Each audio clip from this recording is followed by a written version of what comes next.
Good morning, everyone, and welcome to the Mac and Jack Sports Show, streaming live on Facebook, YouTube, and Twitch, 8 to 10 a.m., Wednesday through Sunday, with our platforms also on Instagram and Twitter. Like, comment, share, and subscribe when possible. Check out our great website, macandjacksports.com. The name of the page is Mac's Sports Insiders for information on all insiders, articles, team public relation updates, our great sponsors links for their products and services. I'm Mac with your co-host, Jack Hirsch, legendary boxing writer and former president of the Boxing Writers Association of America, bringing you national sports with special focus on Northeast professional sports from New York, Boston, and Philly. And welcome to our football show. How you doing today, Jack? Hey, great, Mac. We focus on the whole country. You know, we put emphasis on the Northeast, but we focus on it all. Oh, definitely. I mean, that's why we're trying to draw the audience from where we live.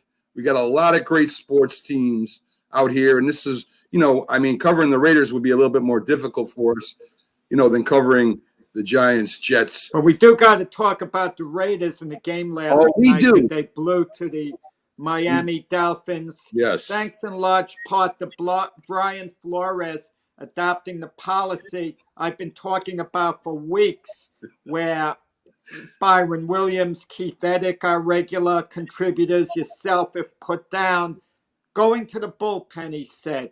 Getting a relief pitcher. Ryan Fitzpatrick is his relief pitcher, he said. We won't hesitate to go to. And he sat to it down at the end of the game. Fitzpatrick came in. They pulled out a miracle win. And Tua's going to be back starting next week. Yes. So it worked beautifully. Brian Flores is brilliant. It's quite the conundrum I think he's in right now, Jack.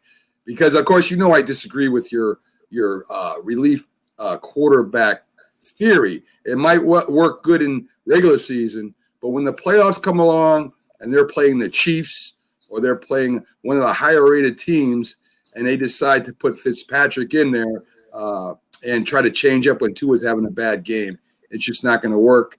And you mark my words, Jack, I'll take any bet you want to place on that. So listen, Fitzpatrick, Tua, you could let them both quarterback at the same time. It won't make a difference against. Well, why don't you just line Tua up at fullback and let him run and let him throw too? The heck with it, Jack, and keep Fitzpatrick in there as a quarterback. They used to do that back in the 1920s. That's not bad. Some option plays. Yes, exactly. Yeah, not bad at all. Maybe run do that with Jalen Hurts, the other Alabama quarterback.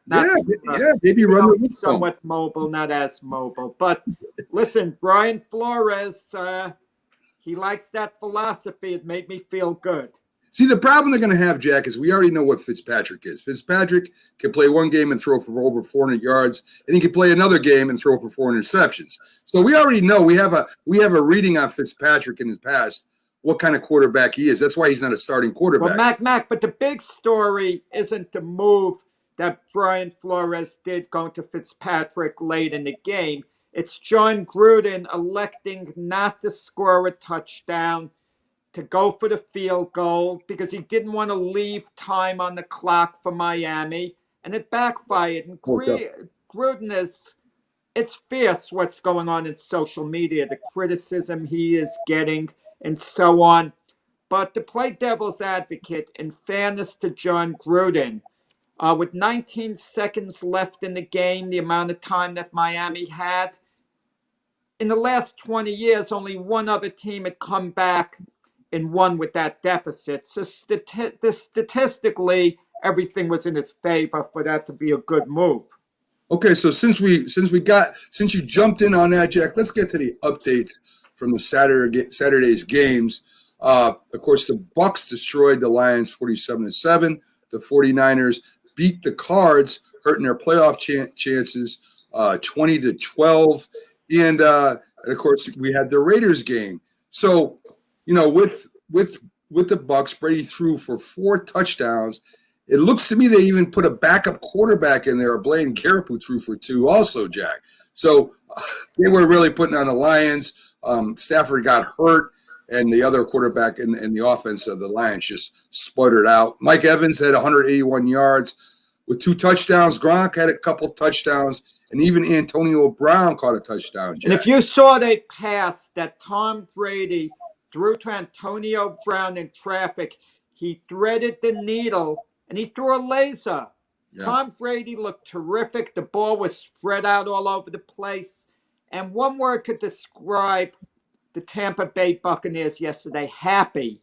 Yeah. They were all happy. They were running on all cylinders. And if they play moving forward the way they played yesterday, they're going to be a tough team to beat. But let's keep in mind the Lions were decimated. Their coaching staff was decimated. Yeah. Mac, when have you ever heard with teams playing with substitute coaches? Yeah, this is the first time. That's the case with the Lions. First time, Jack. The 49ers, the quarterback they had over there, he I have never seen him play. Don't have it. In fact, I don't even have his name in front of me right now. But he went 13 for 22 with 185 yards and 3 touchdowns. He played the game manager. As you see, he didn't get a lot of yards. Running back Jeffrey Wilson ran for almost 20 yards, 183 yards. Kittle returned with 92 yards and receptions. And the touchdowns went to the running backs, Jack. Wilson had 2, and Juszczyk caught 2. Rather, Wilson had 1, and Juszczyk caught 2. So it's definitely the ground and pound, back to the old style football. And, Kyler Murray, he ran for like 95 yards, threw for 247 yards and an interception. So Kyler Murray was a leading rusher for the Cardinals, got hurt again. This is going to be my forecast, Jack. He won't last another year if he keeps running like that. Well, I mean, Kyler Murray, they say he's okay. I mean, we don't know the extent of his injury. They expect him back next week. That's the word. George Kittle, the great 49er tight end, he said something interesting after the game. He says, I'm a Chicago Bear fan. I guess he grew up a Bear fan. And by the 49ers upsetting the Cardinals, I don't know whether people realize if the Bears win their last 2 games of the season, they're making the playoffs. And they play Jacksonville today, a game they should win. And then they close out against Green Bay. Definitely. And if Green Bay has locked up home field advantage at that point and nothing's at stake, it makes it more of a winnable game for the Bears. So the Bears might actually go to the playoffs. The Cardinals now, I mean, they fell to 8-7. And the bottom line is this.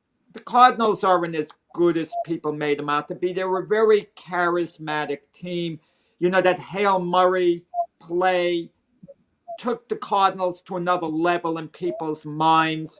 But they're really not that good of a team. They're still a work in progress. And I think yesterday showed it. When you're losing to a banged-up 49er team, it's C.J. Beathard as the quarterback. You don't deserve to make the playoffs. Well, I don't necessarily agree with that, Jack. I think the San Francisco 49ers are a very solid team, even with the injuries. Their offensive line and defensive line are 2 of the league leaders. I mean, with the run game and their pass rush and their defense is very solid. All you need is a quarterback that can hand the ball off and make throws when you need to. They don't have to be, they don't have to be a team that puts up, 40 points a game if you have a defense and a running game like that.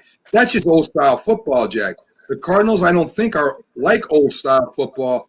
As I talked about when the Cardinals played the Giants had to run the ball against the Cardinals, and it seemed like they were boundly determined to throw with Daniel Jones being hurt because they really didn't try to commit to the run. And that was the way that you beat the Cardinals, and the 49ers showed that. And the 49ers are an exciting team. You are correct. I mean, the Cardinals are an exciting team, and their defense is okay, and they're still building. What is Kyler's? Is it his second year in the league this year, right? So, I mean, the Cardinals, it's looking good for the Cardinals. If I'm a Cardinals, you're right what you said, Mac, about Kyler Murray before. It's concerning when a young quarterback's getting banged up so much as far as him being able to last. I don't know, does that affect his throwing arm much or not? Because if it doesn't, listen, Kyler Murray's still a prospect for the Oakland Athletics, who offered him a huge signing bonus because they wanted him to play baseball. I know he's not going to go that route, but I mean, Yeah, listen. He reminds me a lot of Daryl Sproles. I don't know if you remember Daryl Sproles. He was like a 5 foot yeah, six sure. running back that was quick, speed. Yeah. He was almost like 200 pounds. Kyler Murray is not 200 pounds, and yeah, I mean, he's exciting. He's a great runner. He's got a big arm, and he's pretty good passer too. But if they're going to make him the leading rusher on the team almost every game, which he is, he's going to get hurt, and even the big guys get hurt, Jack. Even we talk about Ben Roethlisberger, who used to people used to bounce off him. He's getting injured now, but he took a lot of shots over there. It's Cam Newton, another one, big, fast running quarterback, and I feel that way the same way about Jackson. Eventually, the hits are going to add up, and Kyler Murray's just too little and too in stature to be taking big hits. And as you saw, his ribs got hurt, his shoulder got hurt, and now I think his leg is hurt. And this is just his second season in, Jack. So if he keeps running the ball like that, where he's going to try and run for a touchdown, he don't run out of bounds too much. He tries to break it. And if he keeps running like that and getting hit by the linebackers and safeties all the time when he's running with the ball, it's going to last too much longer. Well, we saw what happened with RG3 in his Right. rookie year. He had a great rookie year. Right. RG3 was rookie of the year. People forget that he was drafted in the same draft as Andrew Luck. RG3 went second, but RG3 had the better rookie year. So at the end of 1 year, you could have made an argument that RG3 was a better quarterback, but he continuously got banged up and got injured and was never the same. And part of the problem too, when you have your college coach who coaches you in the NFL as well, it's a problem for Kyler Murray because they're used to playing a certain brand of ball in college and then transitioning, to the NFL and playing the same way. The NFL is a whole different animal. The players are bigger, they're stronger, they're quicker. So the things they could get away with in college, you're really not going to get away with in the NFL. That's why the wishbone that is so successful in college, it can only be basically used as a gimmick play in the NFL because if you continuously use it, the players on defense are easily going to cover it. Definitely agree with all that, Jack. In the game you were talking about, Miami survives, Jack, 26-25. Raiders Tua only passed for 94 yards. He had a TD. Fitzpatrick leads them on a huge drive. He had 192 yards passing with one TD. The running back, Myles Gaskin, ran for 87 yards, 2 touchdowns receiving. Carr got 366 yards with 1 touchdown pass, touchdown run. And as you said, Gruden goes for the field goal. Well, before Miami got the game-winning field goal at the end, Fitzpatrick threw a miracle pass, a long pass downfield as his face mask was being grabbed. I mean, that reminded me of the David Tyree helmet play. Very bizarre. Yeah. Fitzpatrick was spun around. He had no idea his receiver even caught the ball. He just threw it in the direction, heaved it down the field, and certain plays, you can't invent them. They're Right. like so weird. What's the next play we're going to invent? The guy having a shoe pulled off as he's throwing the ball? Right. And Yeah. maybe throw the ball in the shoe at the same time, catch, and gets caught by 2 different people. That would be a great thing. So let's get to the playoff picture right now, Jack. In the AFC, Buffalo and Kansas City have clinched divisions. So the Steelers division and the Tennessee Titan Colts division, and I'm saying that because they're in first right now, those are the 2 that are still up for grabs. Cleveland is breathing down, Pittsburgh's neck. The Colts and the Titans are battling it out for the division there. What do you think? Do you think the Cleveland Browns surprise everybody and win the division, Jack? I think the Cleveland Browns might be the one surprise today. They are really, really banged up. Yeah. Jarvis Landry and the other wide receivers are out. They're going to have their wide receivers coming off the practice squad.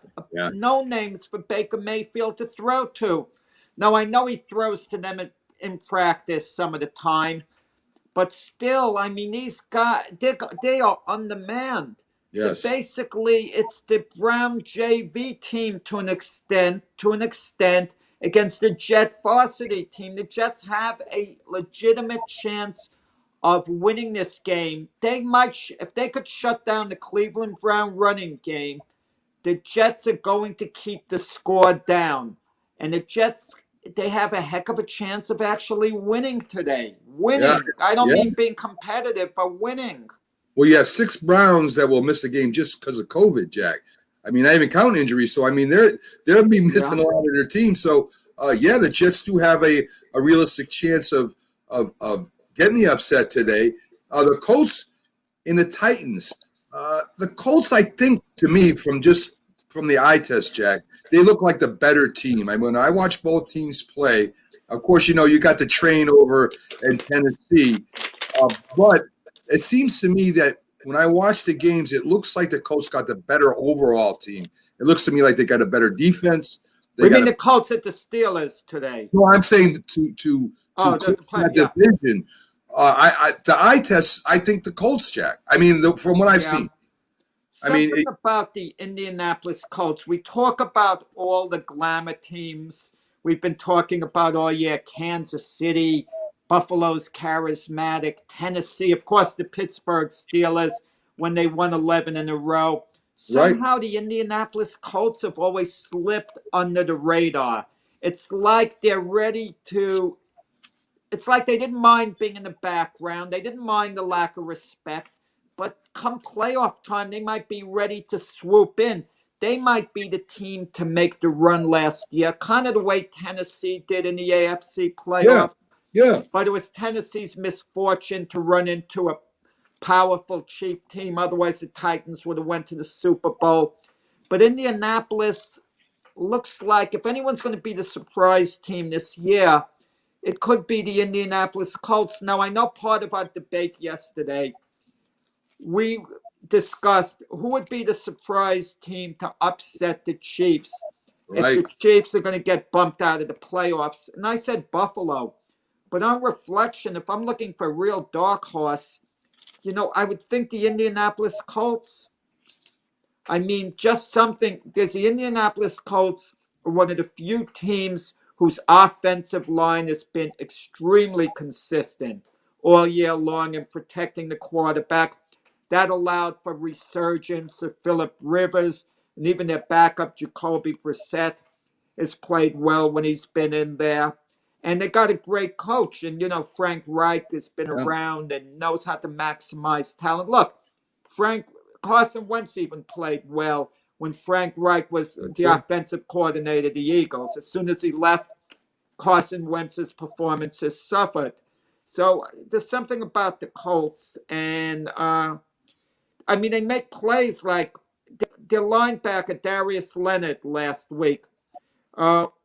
Just punching the ball out of the receiver's hand for them to get a fumble. They're so good on the fundamentals. They play the games just the way it should be played. Something about the Colts I like. They're consistent, well balanced. Yeah, and well balanced is the right word, Jack, because I mean their running game with both running backs is very successful. The play action suits Rivers very well because let's face it, he's a little long in the tooth and he needs that time to throw the ball. Their defense to me is one of the best in the league. I mean they play the football, they play football really well. So between Tennessee in the Colts, and whoever doesn't win that division looks like they're in place to get a wild card over, as we were talking about with Pittsburgh and Cleveland. You still got the Ravens who are on the outside looking in, waiting for a team to lose, especially Miami, which they haven't yet. That's the only team right now ahead of them. So the Ravens look like they got it together. The Browns look like they got it together. So I think the Colts, whoever loses that division, is going to be one of the wild cards, and it's going to come down to between, I think, Miami and the Ravens for that last slot. Well, the Ravens got their mojo back with that great, game against Cleveland, in which they came back a couple of weeks ago with Lamar Jackson coming, going to the locker room, hobbling in, and then coming out. And so they've got their mojo back. They've got it, together again. And so you mentioned Tennessee. I think if you shut down Derrick Henry, easier said than done, of course. Right. Ryan Tannehill isn't going to beat you with a passing game. No, not if So, that yeah. offense isn't working, Jack. No, he can't win a ball game. He has to have Henry running well to be a good passer to set up that play action. If you stop Henry, I think you pretty much stop the Titans. I agree with that. So there you go, Jack. You got the Ravens, Miami. It looks like Cleveland's in, right? They're going to be in the playoffs one way or another, and one of those other two teams. So you got that last wild card spot, and Miami so far is holding serve, keeping that last spot. So on the NFC, Jack, side, you have Green Bay and New Orleans have clinched their division titles. So they'll be going after the number one seed there. So Green Bay, I'm not sure if Green Bay confuses me because I watch them sometimes and they look outstanding, and then I watch them get blown out sometimes. I'm not sure if Green Bay has, they went to the championship last year. A lot of people forget that and got shellacked by the 49ers. But do you think Green Bay has a team that can go to the Super Bowl, Jack? Oh, absolutely, without question. I mean, if you took a poll of who would be favored to go to the Super Bowl in the NFC, I would think, Green Bay along with New Orleans, but I think Green Bay would be the favorite. I mean, they have the best quarterback in the NFC. We could say that. And Aaron Rodgers. And Eric Rodgers basically, I mean, he does what needs to be done. They've had a lot of games, the Packers, in which they coasted this year. Games you'd think they'd win decisively.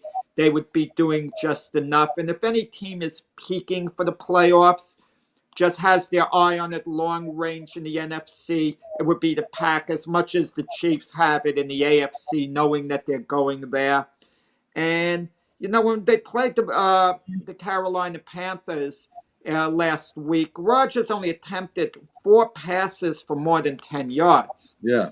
And for Aaron Rodgers to show that type of patience, and they didn't even blow the Panthers out. The Panthers hung around, made it competitive. It's as if the Packers knew they were going to win the game and didn't want to overextend themselves. But the Packers don't sell them short. They still have a good defense, and I think I'd be very shocked if at the very least they're not in the NFC Championship game. And anything short of the Super Bowl for the Packers is going to be a major disappointment. Because keep in mind, there's a certain legacy. Aaron Rodgers has won a Super Bowl already.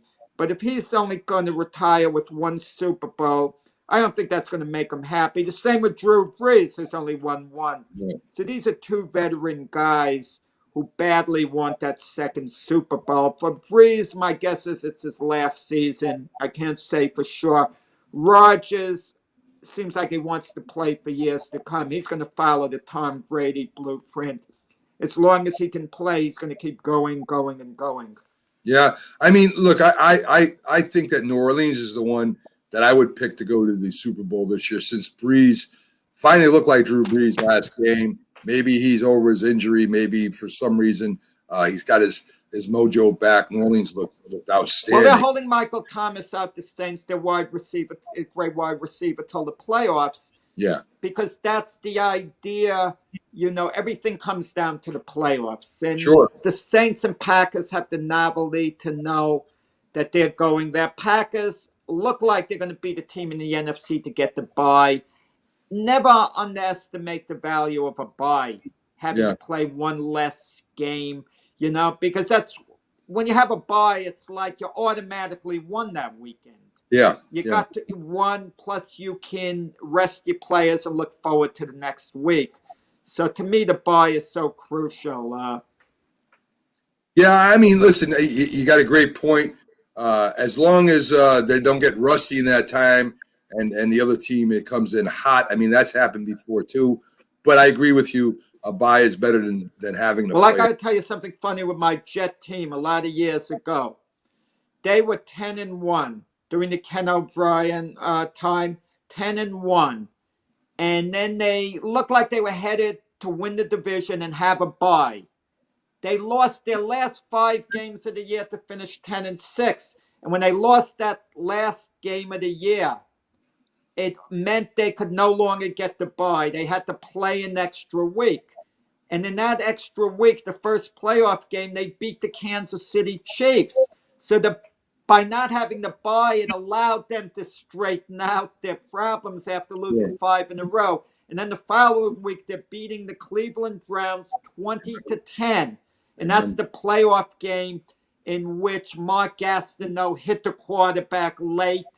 And instead of the Jets getting possession of the ball, Cleveland kept possession, scored a touchdown, and won in overtime. Boneheaded play, roughing the passer. Definitely remember that. That was the year that they almost ended up playing the Giants, if I'm not correct. If they won that and beat Cleveland, they would have ended up playing Denver for the championship, if I'm correct. Right. That's when Elway led the Broncos on the 98-yard drive to tie it and win it, meaning the Jets could have been there. They could have conceivably played the Giants in the Super Bowl. Wow, would that have been one? We would still be talking about that today. Yes, we would. Yeah. So the rest of the teams that are in, definitely, Jack, that are in the playoffs right now, there's only 3, surprisingly. The Steelers, the Seahawks, and Tampa Bay.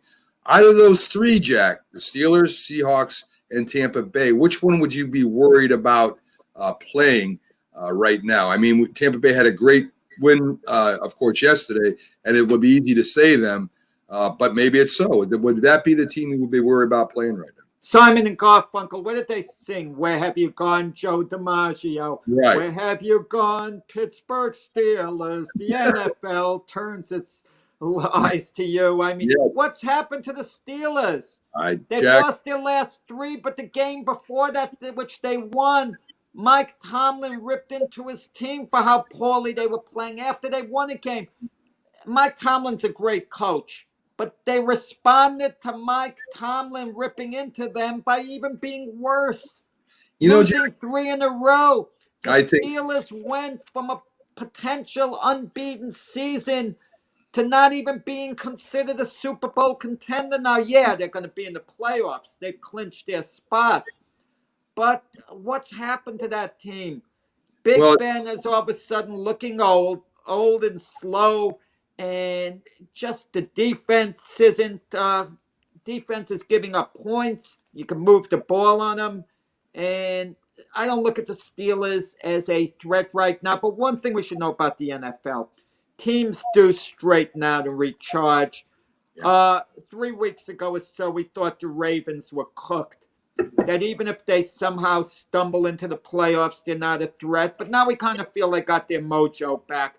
They've gotten back on track. If it happened to them, it could certainly happen to the Steelers. What are the other 2 teams? the Seahawks and the Bucks, Jack. Well, the Seahawks, they started off the year so well. So well, then they started slumping. I mean, they're an enigma. People forget last year. The Seahawks won a lot of close games they could have lost. So the feeling was maybe they don't win those close games this year, and they're a little overrated, and they're not going to be a Super Bowl threat. But they started the year really well, and now they've kind of leveled out. With the Seahawks, you can't tell. Russell Wilson went from being an MVP candidate to being so, having their troubles. And look what happened when they played the New York Giants. I mean, the Giant defense looked like they were all world when they played the Seahawks. Tampa Bay's the intriguing team. Tampa Bay has got arguably the best individual talent in the NFL. Individually, if you just look at the pieces, you look at their running backs, Leonard Fournette and Rodney Jones. Leonard Fournette's been a bit of a disappointment. He hasn't been a player. He's been at Jacksonville, but at times, he turns it up a notch. He looks great. Rodney Jones, most underrated back in the NFL as far as I'm concerned. All their receivers, Evans, Brown, Gronk, on and on and on. And they have a good defense as well. Tampa Bay intrigues the heck out of me. And Brady still's got that arm strength. If you saw him yesterday, he was some darn good throws he was making. Well, Jack, I think Seattle is not a complete team right now. Pittsburgh has lost its mojo. I mean, they went from being one of the the most physical teams in the league. Last year, Ben was hurt, and they still went 8-8 with a third-string quarterback, just playing physical football. They're not playing that anymore. They're going to a short passing game instead of trying to pound people and set up a deep throws. That's what Pittsburgh's always been known for since way back to the Steel Curtain. Great defense, pound the ball at you, and set up them big throws. And right now they're not doing that. Seattle, I don't see a running game there. All I see is Russell Wilson. You kind of stop the running game real quick. They go away from it, and they just start trying to throw the ball down the field. And with Tampa Bay, Jack, I'm still not convinced. I mean, they beat up Detroit Lions. A lot of people can beat up the Detroit Lions, Jack. I mean, that's nothing, and especially without Matt Stafford. So that's really nothing to me to hang your hat on. Let's see what they do when they play the Saints or Green Bay and stuff like that. So, well, Russell Wilson, you mentioned with the Seahawks, he has DJ Metcalf, who's an outstanding receiver. But DJ Metcalf, if the running game isn't working, I mean, DJ Metcalf isn't one of those receivers who's a superstar type receiver who's going to break through. I mean, he's one of the better receivers in the league, but I'd put him in the second tier of elite receivers, at least in my opinion. So right now, Jack, backstage, we have Anthony Servino from Fantasy Football Face-Off, bridging the gap between fantasy to reality is their slogan there. He does a great job for us. Let's bring him up right now. How you doing today, Anthony? What's going on, guys? Good morning, Anthony. Good morning. Anthony, we were talking about the teams that have at least clinched the playoffs. We talked about the division winners, Buffalo, Kansas City, Green Bay, and New Orleans. And the three teams that have clinched a spot, Pittsburgh, Seattle, and Tampa Bay. We talked about who would be the biggest threat to Kansas City in the playoffs, AFC style. And Jack came up with Buffalo. I mentioned Cleveland. Do you think there's any team legitimately now that could beat Kansas City just because of matchups and the styles in the playoffs? I mean, Kansas City's tough. And, when I think about Buffalo, I think they can score with them. But, Kansas City's weakness is stopping the run. Buffalo can't run the ball. If you take out what Josh Allen does on the ground, their running backs, I think Josh Allen might even lead that team in rushing, or it's very, very close. So Buffalo can't run the ball. Their defense didn't play well this year. And Cleveland, you bring up Cleveland, I think Cleveland's interesting. If their defense could really step it up, like maybe if they were playing in Cleveland, I think they had a shot, but not in Kansas City, because that's all Cleveland does is run the football. Right. So, and that's what I was thinking as far as Cleveland went, Anthony, that if they could control the clock with their running game, and Kansas City has a good defense, but they're nothing spectacular. If they could control the clock, maybe slow down Kansas City's possessions of the balls, and still Baker's no Mahomes, but he can make throws off the play action pass to keep drives alive. Maybe they would have a chance. And we also, you talk about the Colts. We really didn't say the Colts, but the Colts have a great defense and a good running game. And I think, as you said, it would take being able to run the ball to beat Kansas City. Listen, I won't rule out Miami to beat anybody in this league right now. Really? It's their defense. It's, this kid Myles Gaskin. Nobody talks about him. Over 160 total yards and that big play for a touchdown. Gaskin has been their top running back all year long when he's been in the game. They have weapons in Mike Gesicki and Devontae Parker, this Lynn Bowden kid who they got from the Raiders in the preseason and didn't play a lot up until a couple weeks ago. He's one of those hybrid players that you can line up everywhere. The big issue is that quarterback. And from what I am seeing from the post-game conference last night, they're going to use Tua as their starter, and Brian Flores actually called Ryan Fitzpatrick a closer. Thank you. We've talked about this on the show. I don't know whether you know. Long before this happened, I talked about the philosophy of a relief quarterback and Ryan Fitzpatrick being the perfect one for Tua. And then Tua starts next week. I think it's a great formula if you have the right backup who could come in and spark a team. and Fitzpatrick's stat. Let me ask you, Anthony, your opinion of John Gruden's move yesterday by not scoring the touchdown, milking the clock down, and he's undergone fierce criticism today. Was it Gruden or was it Josh Jacobs making No, that John decision? Gruden ordered them, his team not to score a touchdown, so to milk the clock out. So, and Miami got the ball back with very little time left, and then Fitzpatrick hit the miracle play downfield to put his team in the position for the game-winning field goal. I'm not a Gruden guy. I think he's more hype than actual, talent. And I forgot where I picked this stat up. But this is, there was only one coach, one team really, or no, it was one coach to start the year 6-3 and miss the playoffs, and John Gruden did it 3 times. Wow. Including this season. Wow. I mean, John Gruden, even though he led the Tampa Bay Buccaneers to the Super Bowl win, that was while he was coach. team. That was Dungy's team. Right. But what people don't realize, the team that Tampa Bay beat in the playoffs was the Oakland Raiders, who made the Super Bowl, and they didn't make it when Gruden was their coach. Gruden had come over from years of being the coach of the Raiders, so people don't take that into account. He's a smart football man.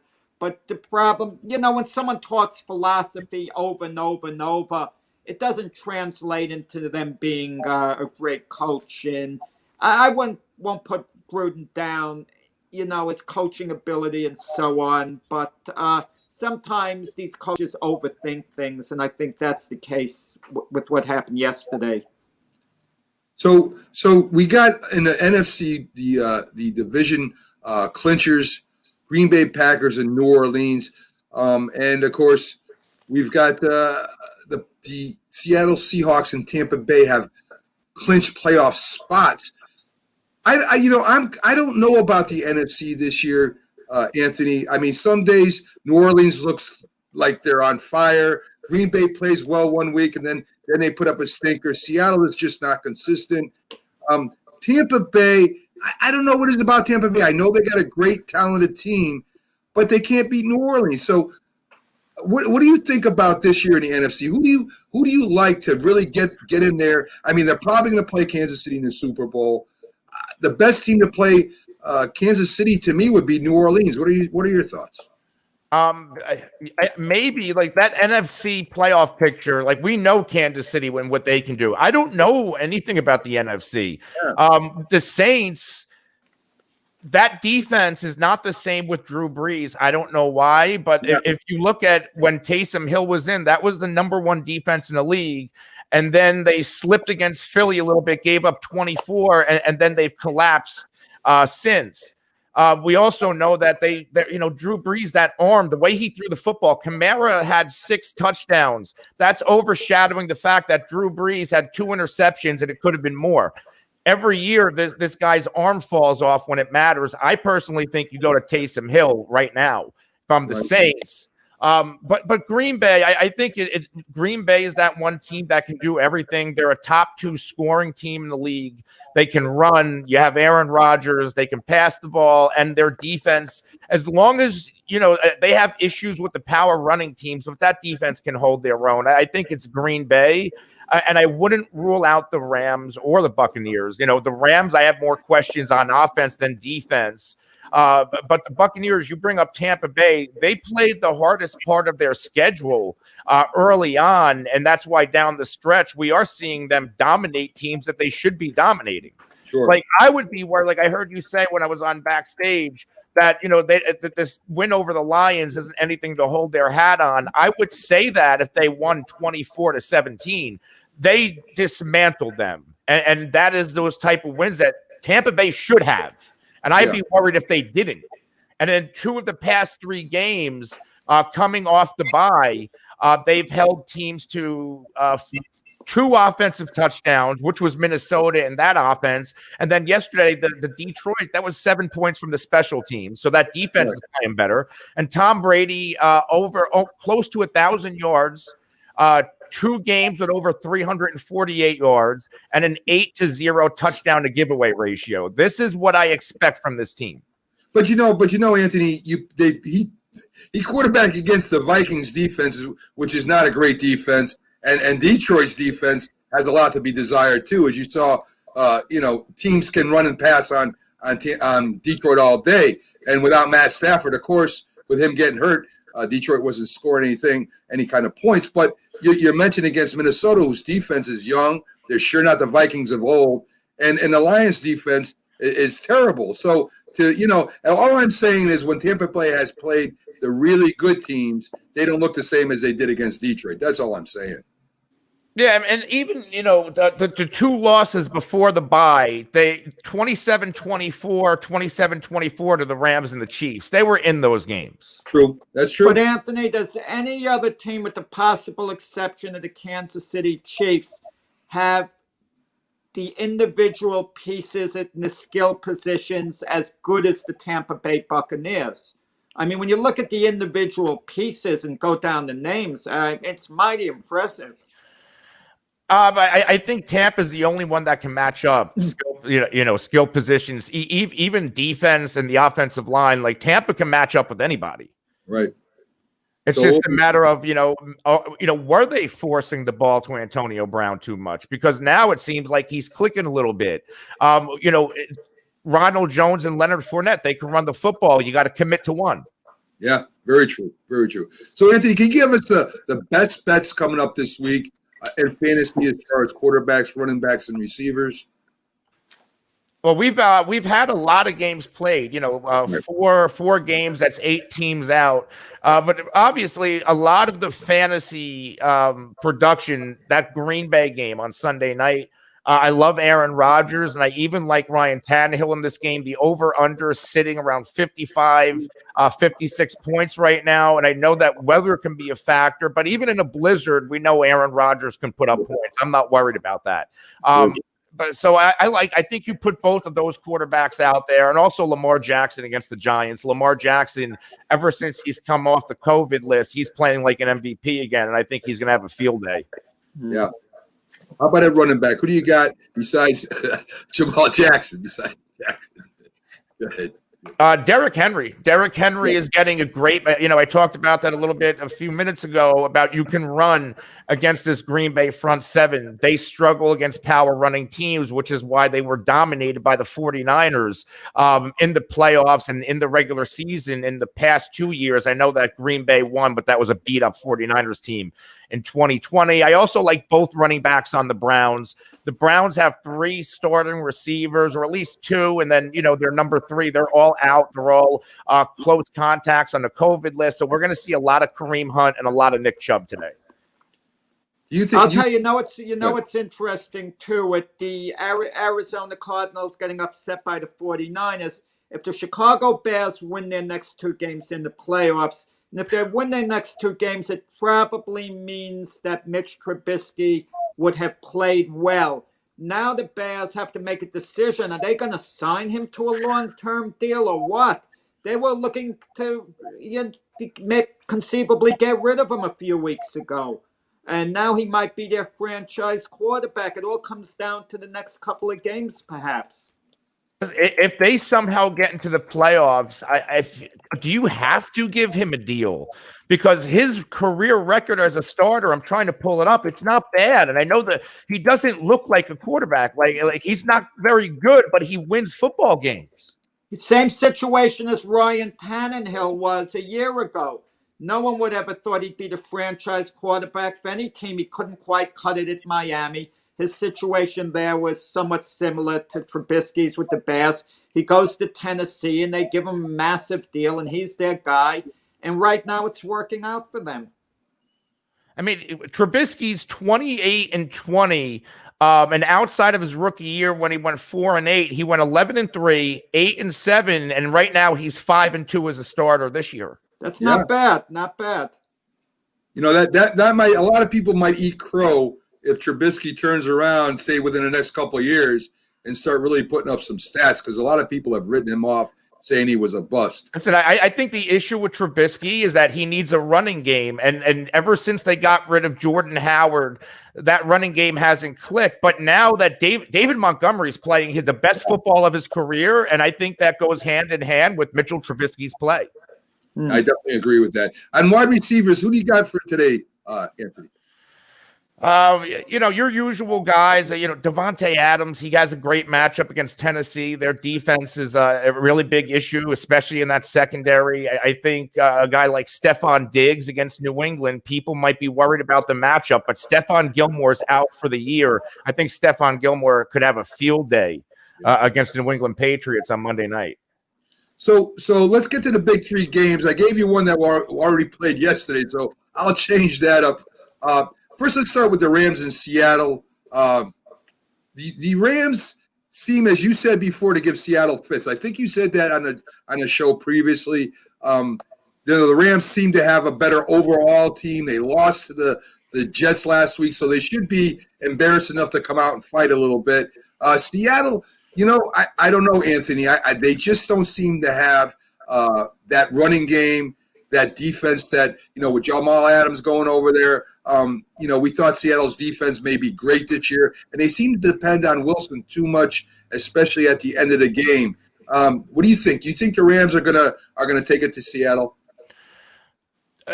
Jared Goff, I believe, is 5-1 in his past 6 games. For whatever reason, the Sean McVay Goff combination, they have Pete Carroll and Russell Wilson's number. The last time the Seattle beat the Los Angeles Rams was the last time they played in Seattle. I think the first game of 2019. This is one of the harder games to project for me. I actually like the under on the total. But as far as picking the game, I think Seattle gets the job done. Nice. Wow. It's funny that we can't really use it, perhaps shouldn't use a common opponent. But when you look at the way Seattle just ran over the Jets, it even seemed like they were taking pity on them at the end of the game. It was a complete massacre. And then the next week, the Jets go and beat the Rams. So if you base both teams on how they did against the Jets, obviously Seattle should win the game, but you can't quite, predict on that. Yeah. Yeah, every game's different. Matchups are different in every game. I just like the Rams defense to stop Seattle, and that's why I would go with the Rams. But we'll see what happens. I mean, it's an interconference game. It's going to be tough. You have Tennessee versus Green Bay. You mentioned that. It's an interesting game to me. Green Bay doesn't have a good running defense, as you said. If Henry really starts running on him and gets up that play action, for Tannehill. And the only thing that worries me about Tennessee is they don't have a pass rush, and their defensive backfield's not that good. So it should open up the game there in Rodgers, Anthony. Yeah, I like Green Bay to, take care of business. They should cover this spread. There should be a lot of points in this game. Again, I like the over in it. When it's all said and done, the edge goes to Green Bay because they're playing at home, and I think the edge goes to Green Bay because they do have a better defense. Yeah. I know Mike Vrabel's a defensive coach. For whatever reason, it is not carrying over, especially this year. And I know we had holes in that defense last year. This year, they came apart. Yeah. If it wasn't for this offense, I don't know if Tennessee's sitting, I believe, in first place right now. I agree with that 100%. So let's change up that last game to the Bears and Jags. And to me, a lot of people don't realize how competitive the Jags are, Anthony. I mean, they take teams down to the wire. This is a huge game for the Bears. I mean, they're a big favorite. Minnesota just barely beat the Jags on a field goal. I mean, do the Jags have a shot at beating the Bears when they have their chance at becoming a wild card team and getting the playoffs? I don't know. I think the Bears should win it, but I'm not counting the Jags out, Anthony. I think the Bears should handle this game. They're going back from Gardner Minshew. They're going back to Mike Glennon, I believe, at quarterback. James Robinson, who's had an unbelievable year at running back, the undrafted free agent, he's out today. And without James Robinson, I don't know if the Jaguars can stay into this game because he at least gave balance. He was at least productive. If you're going to put it all on Mike Glennon, I don't know how much of a shot I give him. And in this game, it does help because the Bears don't play as well on the road, that defense, but they should win this game, right? I mean, am I wrong here? But the Jacksonville fan base, at least half of them are going to be rooting for the Bears anyway. Okay. Right. For the number one overall pick. I mean, that's the reality of these situations. But like you say, Mac, Jacksonville has been so competitive all year long. Yeah, There's no they've reason to covered. believe they won't be again today. Jacksonville's 6-8 against the spread. Yeah. I mean, for a team that's been played so poorly, Yeah. that's not bad. Well, there's certain teams, Anthony, that I've been watching. Jacksonville, the Panthers. You know, there's certain teams out there, even though they're losing, the Chargers. You know, they look like they got some good programs if they can just take that next step. And I think the Panthers, under rules, going to grow next year. I really believe the Chargers are going to be better with that new quarterback, and they can build around them a little bit. And I still think if Jacksonville does get that quarterback, they're going to raise a little heck next year. You know, there's a little bit of a storyline. You mentioned Carolina, them playing Washington today. Ron Rivera coming back to play again. I mean, to coach against the team that let him go. So you have to know it has to be a little personal to him as well. So you kind of wonder whether that's the team is going to realize that, and if they like their coach a lot, whether they're going to respond a little more to that. Obviously, the stakes of winning the division, you know, the priority, but that little element too might help. that's a good point. Yeah, I agree, and I do think this Washington football team, they play for Ron Rivera because of the turnaround they've had. You know, nobody thought they would win 2 games this year. They're 6-8 in first place. You know, we could be looking at an 8-8 team if they finish the season with 2 wins, and they should beat Carolina. I think Carolina's going in the right direction. I just don't know if Teddy Bridgewater's the quarterback. I actually think Teddy's the perfect quarterback for Washington. I agree. I definitely agree with that. Anthony, I want to thank you for coming in again. We enjoy having you here every Sunday on our football show. Anthony's from Fantasy Football Face Off. Check out his site. It's excellent. He does a great job on all things football, not just fantasy. So go over there, take a look at him, and check out his site. Anthony, again, thank you for coming on, my friend. Thanks for having me. Good luck this weekend, Great guys. stuff, Anthony. Thank you. Thank you. So there you go, Jack. Anthony Servino, our fantasy football expert, but also does a great job breaking down the games with us. Has a great site. I thought Alvin Kamara, what he did, he locked up, he destroyed everyone in fantasy, you know, with his 6 touchdown game. If you had him, you were an automatic winner. I think you're 100% right. I mean, how can you go wrong with 6 touchdowns, Jack? Yeah. So we're going to take a quick break, folks. We have Robert Palmer from Sports Scope on the other side of the commercial. Stick with us. Robert with always some great insight into sports in general, football especially. So we'll be talking to him right after the break. Stay with us, please.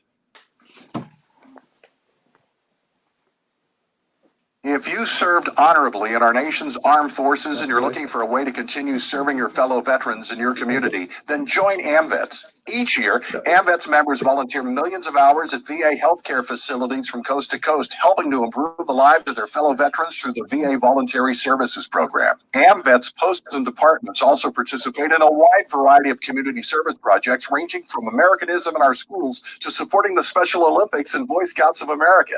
If you no longer wear the uniform today, you can still serve through the AMVETS by joining today at amvets.org. Hi, Grandma. What's for dinner? Hey, honey, I'm making stew tonight. Ooh, can Nina come over? I'm not sure about our new friend. I wonder if there's been any drinking going on. Alcohol at her age can lead to so many bad things. I've been meaning to ask you, what would happen if someone offered you a drink? Grandma? This is hard. She's so young, but I know I need to talk to her about it now before someone tries to give her alcohol. If anyone ever does offer you a drink, I want you to say no. I have too much respect for my family, and I don't want to get in trouble. Okay. Really? I promise, Grandma. I love you too. Okay, how about tasting this stew and telling me what you think? Some children may try alcohol as young as 9 years old. It's not too early to talk about drinking. For tips on how to begin the conversation, visit underagedrinking.samhsa.gov. That's underagedrinking.samhsa.gov. This message brought to you by SAMHSA and this station.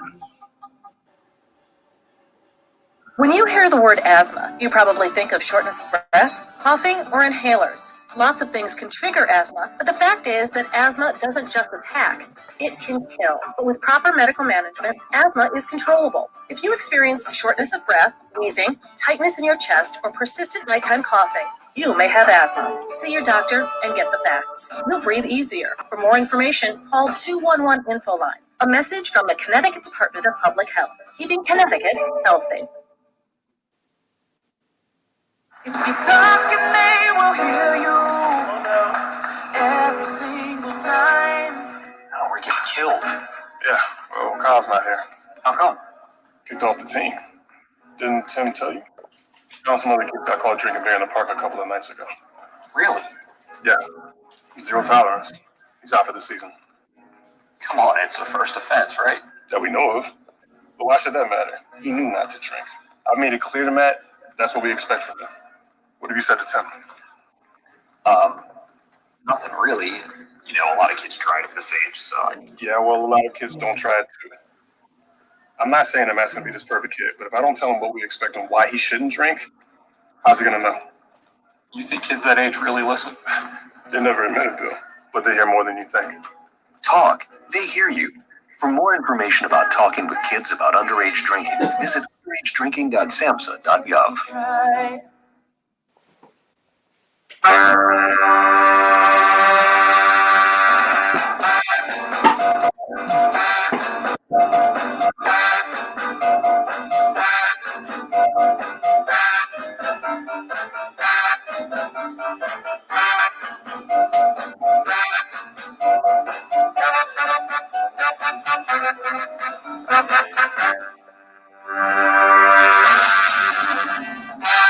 Good morning, everybody, and welcome back to the Mac and Jack Sports Show. We're on Wednesday through Sunday, 8 to 10 a.m.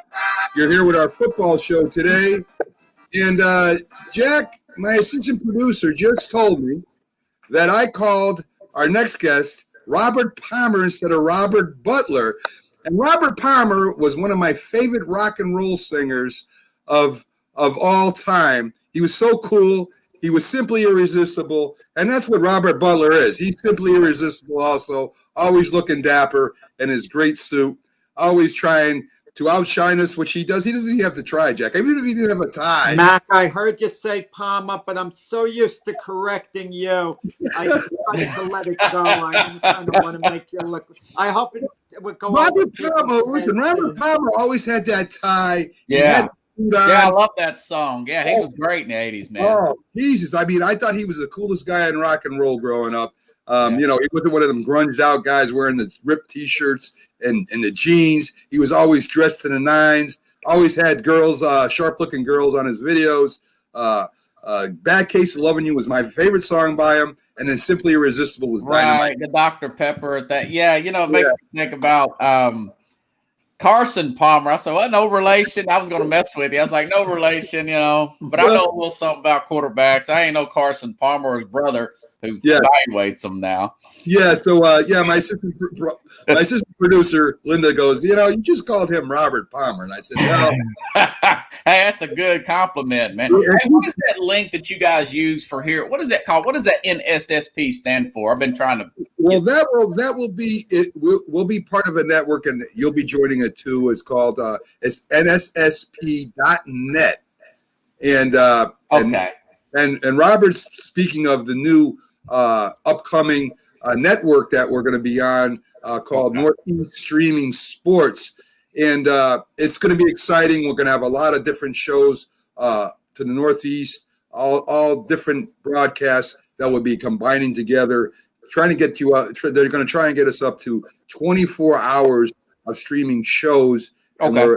And they're working on that right now. And Robert is one of the ones that will be in that show. So that's you know, if it fails, I can always go to Geek Squad. I don't know if you guys have a Best Buy up there that can help me out with it.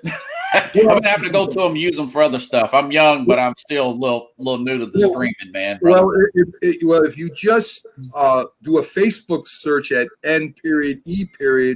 streaming sports, that will bring you there too. It's not up and running yet, so that will be up and running. You guys realize we're on the air now, and people yeah, just a little side note. You guys realize this isn't a commercial break behind the scenes. People actually listening to this stuff.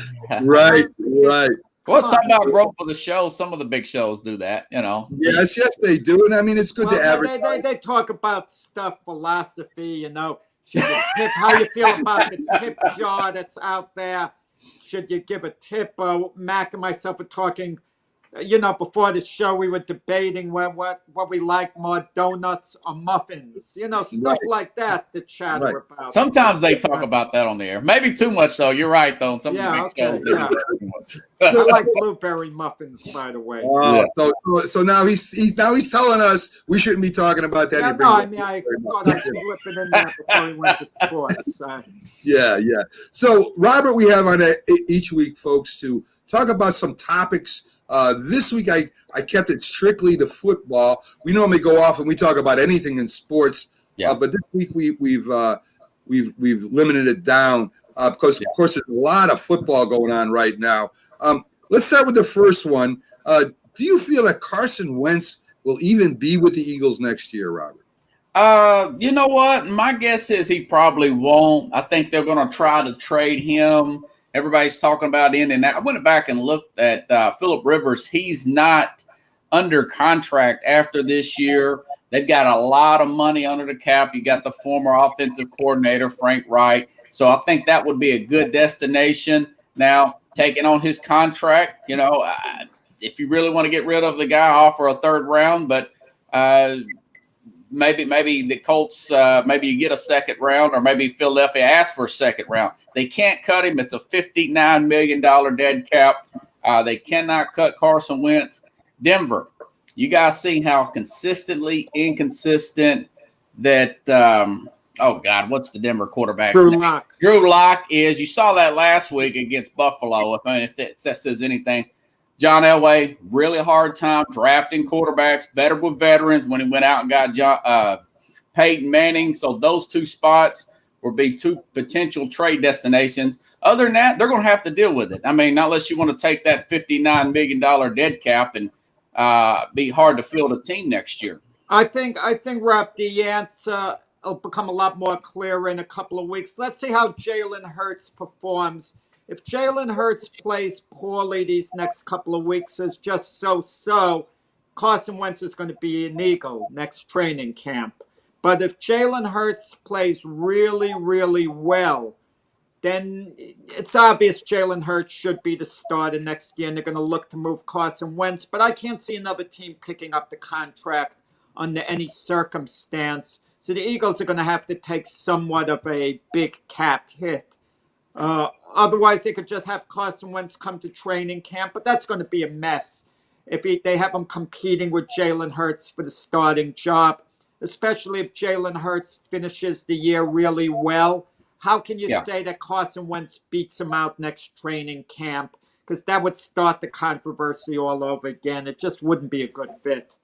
Yeah, it feels like this seems how bad it is in a locker room. I mean, it's hard to get a measure on that from the outside. But, here's the thing. Washington could very much lose to Carolina today, and Hurts could very much beat Dallas today. And then they have a shot. I mean, Baltimore's playing the Giants. They have a shot at winning the East. I'm not sold on Jalen Hurts. I've saw him since college. He's a great guy. That doesn't take away from but he's throwing a lot of passes out of his rear end. If you ask me, he's running around a lot. He can't read defenses. Be careful what you wish for is all I'm saying. If you're a Philadelphia fan, in my opinion. Well, Robert, it's good for the Eagles now because of the offensive line that they have a scrambling quarterback. Wentz used to run very well. I don't know what happened to that this year either. He seems to be holding onto the ball longer and trying to make a play that way instead of running out of the pocket like Hurts is doing right now.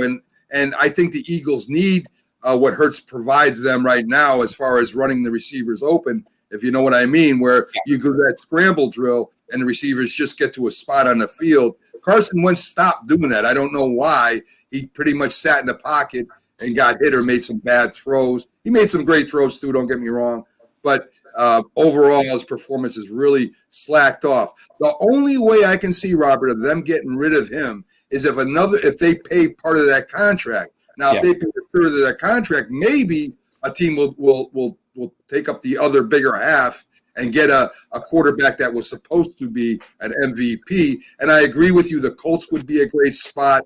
I can even see the Patriots maybe trying to pick him up because we know that Cam Newton. Well, if you watch Cam Newton this year, I don't think he'll be back with the Patriots. Yeah, I was reading something. They may be interested in Matt Stafford, the Patriots. So, yeah, but, Carson Wentz is a younger guy. I mean, you never know about that. I mean, a 4th-round pick, if you're sold on this guy, that contract you can bring that to the negotiating table if you're a team that's got a lot of cap room. The Patriots going to have a lot of cap room. All their dead cap fell off this year. The Colts, Ballard, he's a wizard at managing the cap. Their general manager up there, they have the cap room to swallow it. Man, a 4th or 5th round pick, as the seasons go along, that's going to seem like a bargain. I mean, remember a few years ago we thought $25 million was crazy. Now that's $25 million is good. Patrick Mahomes is going to make over $40 million. Well, 2 things with the Indianapolis Colts. Is Philip Rivers definitely retiring at the end of the year? Everyone's assuming he's retiring. I don't recall him making it official, saying this is my last year.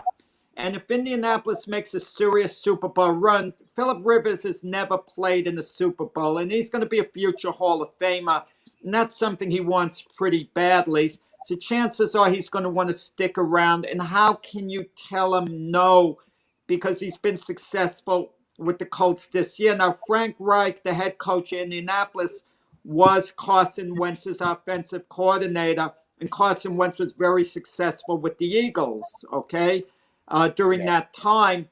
If Frank Reich isn't bidding on Carson Wentz, isn't making a hard effort to have him come over to the Colts, that should tell you all you need to know about Carson Wentz's upside.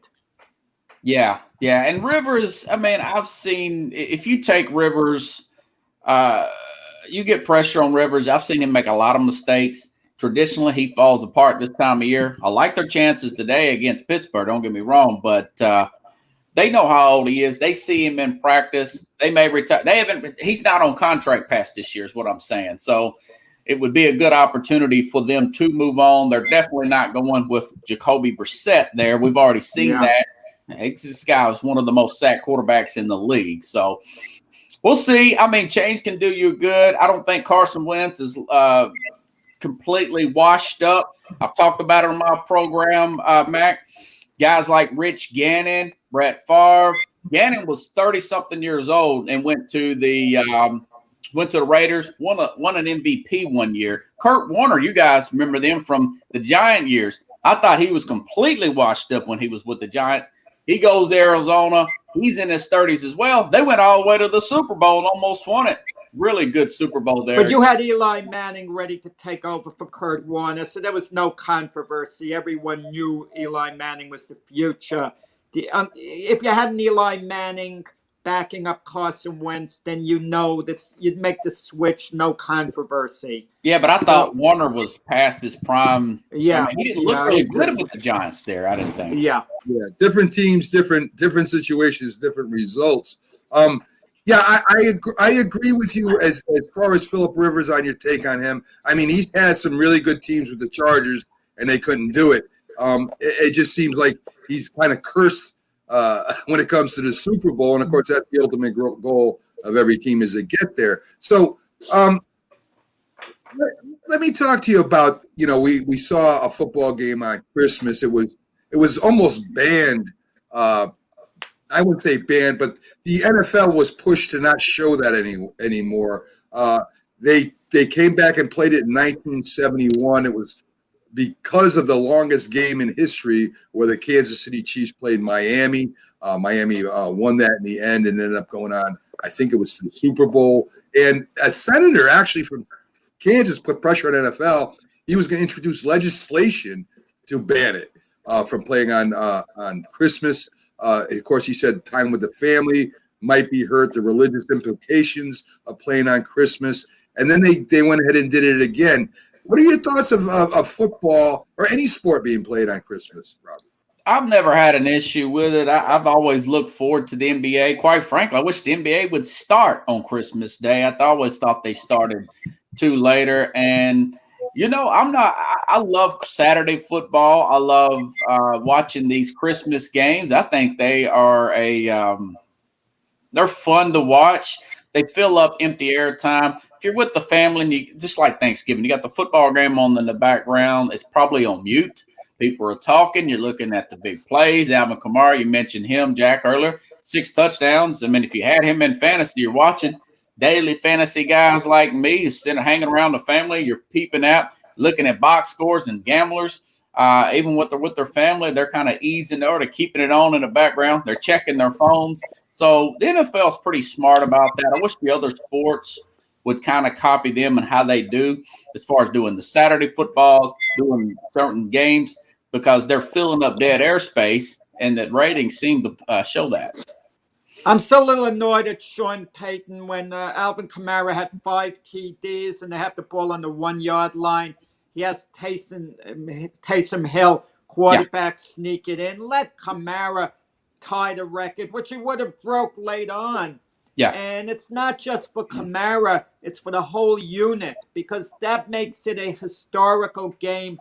And all the players who played, especially on offensive line, they'd all share in the record. So they all wanted the record to be a part of it. I don't know what he was thinking, because New Orleans had the game won. That's the thing about it. So, why do that? Yeah, he's such an overthinker, If you're a fantasy guy, you've always hated John Payton because he uses all those different I don't mean for fantasy. groupings and stuff.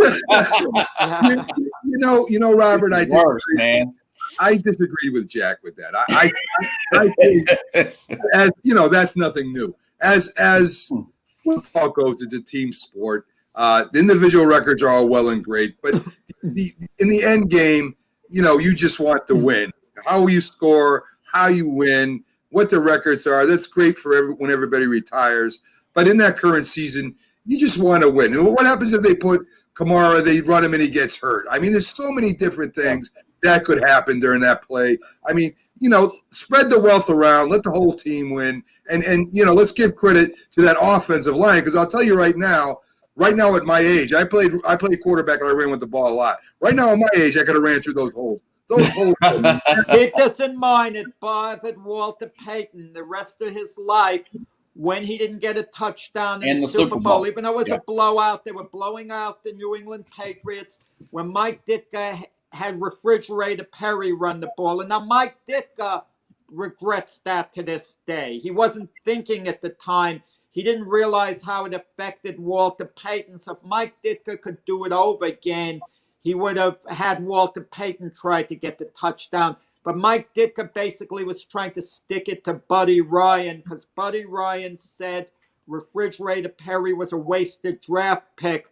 So what Mike Ditka did was use him as a bowling ball on short, on a goal line situation, because he was so powerful. He was unstoppable from a yard or so out. So he had him score the touchdown, figuring he'd stick it to Buddy Ryan in a way, Mike Ditka, because him and his defensive coordinator, Buddy Ryan, were feuding all season. But so those individual things sometimes mean an awful lot to players. Yeah. Well, again, I understand what Jack's saying, and you're talking the Super Bowl. It's the last game of the season, and Walter Payton played immensely during his prime. The Bears weren't that good, and that's when he was at his best, single-handedly running with the ball. With some games that I still, when I look at the video, I don't believe that man ran the ball like he did. So right into the next question, Robert, it kind of follows up. Is there too much football on TV? Listen, I love peanut butter and jelly sandwiches. I can eat peanut butter and jelly sandwiches all day, but it comes to a point when I get tired of eating peanut butter and jelly sandwiches and I switch off. I mean, we have fantasy today. Football's everywhere. I mean, football is on all kinds of different outlets now. You can stream it live, and now they're playing almost 5 days a week. I mean, I know because of the COVID, and I know there's certain circumstances. But, we got Thursday night football. We got Saturday football this time of year. We got Sunday football. We got Monday football. And the ratings are through the roof. I understand.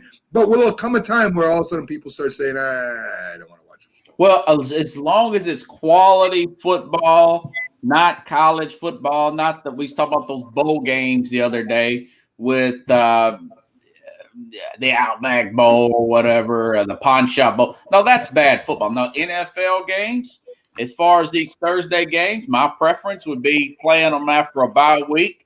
And then you get a few extra days off because you want to make sure these players are fresh. If you got good quality football, again, when college ends, I love these. I love those Saturday games. I have Amazon Prime. I actually watched that San Francisco game. Right. Because I had some fantasy players with them. They end up upsetting Arizona. Huge game today. For people that like gambling and fantasy, Adam Silver, even in the NBA, that has really helped out. When you've got them on this empty airspace, like I was talking about earlier, as long as it's quality football, I think it's okay, preferably for Thursday, and especially these. Quite frankly, I think he should do more Saturday games and do the particular lineup that he did, the commissioner, for this past Saturday, where you've got noon, mid-afternoon, 3 o'clock Central, and then you have a 7 p.m. Central game. That would be ideal. I don't think you'll have a shortage of fans. So, no, quality football, NFL, I'm actually in the go side. Well, one of our viewers is putting down Buck Flair, never too much football. I kind of agree. Let me tell you why. Consider this. If we disregard any exhibition games, the football season's only 5 months. It's pretty intense. The beginning of September to the beginning of February. There's a long for layoff. 7 months, we don't actually have football. And you know what we're talking about? And we even talk a little about it now, the draft. That shows we can't get too much football. We keep hearing about the draft, all the possible selections. And we can't wait until draft night at the end of April. Yeah, the NFL trends more. And let me tell you, Go ahead. with football on Christmas Day, the NFL had 1 game.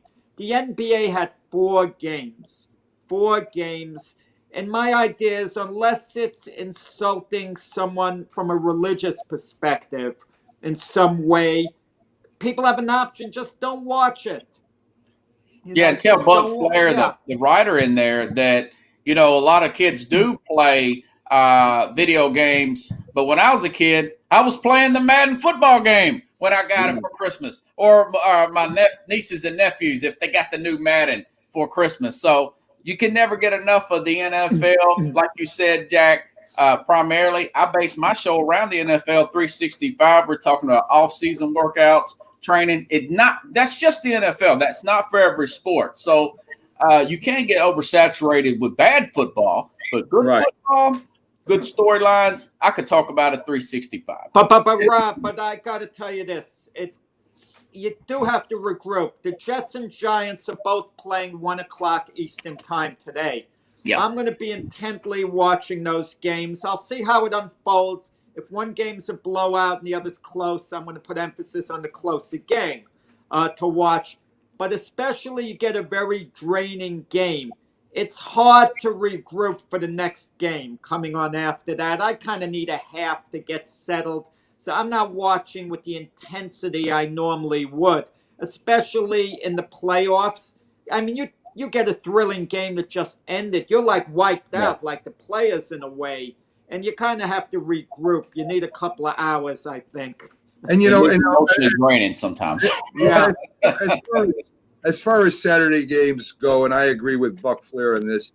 If the NFL was on Saturday, it would kind of take away from the college football. I mean, this year I can see because of COVID, but normal circumstances, I want to watch some college football too. I don't want to watch just NFL. It's good for college football, and I think that's why NFL doesn't play that much on Saturdays until the playoffs come. Pretty much, you're down to the bowl games, and you're waiting for the championship. So I think that Saturday they can let college football have their day. So let's get to the next one. How do you beat the Kansas City Chiefs? Really, Robert? I mean, we've been sitting here talking about this. I don't know, me and Jack for the last couple of weeks. We Kansas City Chiefs they look almost unbeatable. I mean, if there was a team that I've seen since maybe the 85 Bears, 86 Giants, maybe all the way back to the Steelers and Packers, This team just looks like there's no way to beat this team, but there is. There is a way to beat them. And what are your thoughts on how to do that? Well, you got to look at offensively. Now scout them for fantasy, because every team, like I think Atlanta's going to give them a game today, for instance. Yeah. Tight ends are good against this team. Use your tight end, use your running game. You've got to limit Patrick Mahomes' presence on the field defensively. Look at what Bill Belichick done. You've got to get them. You got to hold a score or two down in the red zone defense. Sometimes they get too cute in the red zone and they outthink themselves and they end up kicking a field goal. So they are beatable. Take it from a guy. I'm here in Nashville. Tennessee beat them last year. Had a 10-point lead. They got away from the running game. You got to commit to your running game and not be intimidated just because you're down by 7, maybe 10 points in the third or early fourth quarter. That's easier said than done, but they're beatable. They're beatable. I think the Falcons beat them today. Big upset, and I think that'll be a great thing for the Chiefs. It's going to be a wake-up call. So any little complacency they might have, they won't have it anymore. And the Chiefs will win the Super Bowl. They'll repeat as Super Bowl champions. Yeah. And I think today it will be a good thing for them if the Falcons do upset them, which I'm going out on the limb and saying they will.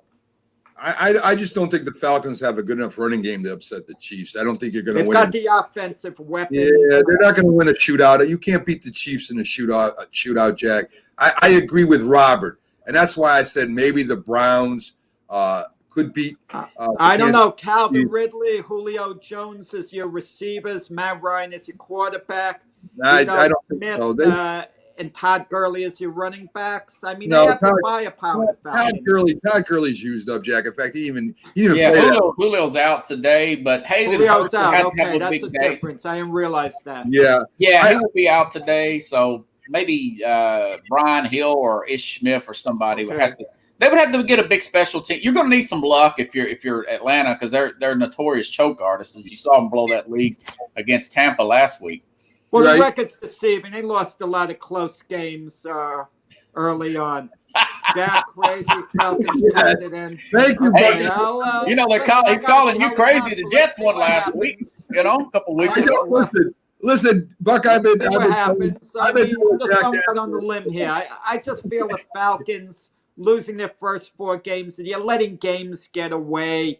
We would look at them so much differently had they not had some of those brutal losses. Well, back to Robert's point. I think you do have to limit the Chiefs on their possessions, and when they do, get behind by 10 and they try to throw the ball and it's not successful, the Chiefs get the ball back again and score again.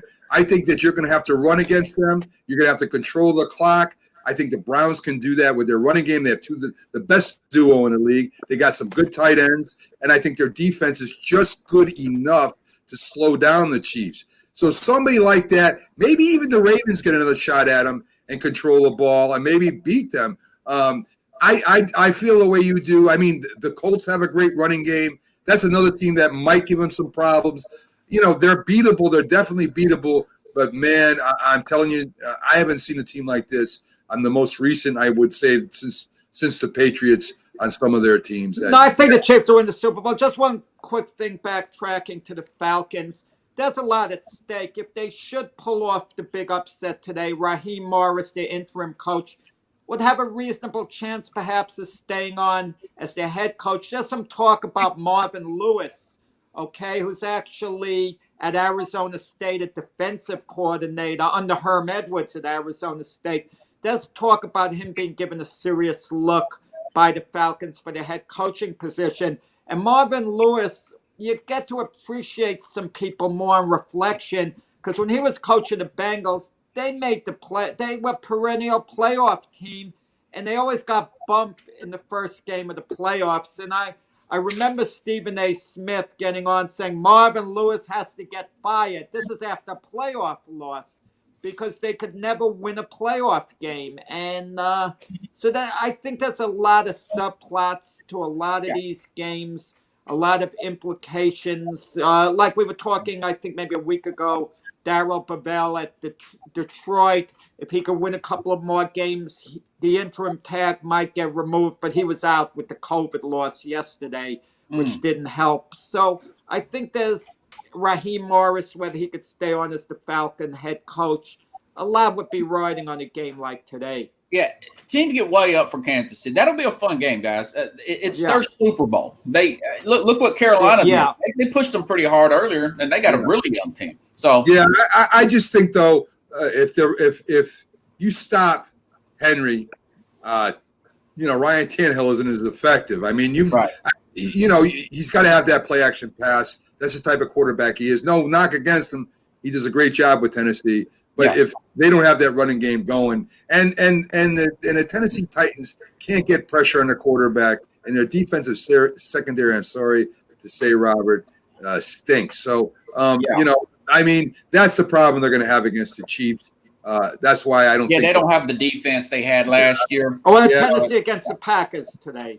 Tennessee. I like their chances against Packers. The Packers struggle against running teams. Minnesota went up there and beat them earlier this year with Dalvin Cook. So don't rule out Tennessee having a puncher's chance against Green Bay today. Oh, I don't.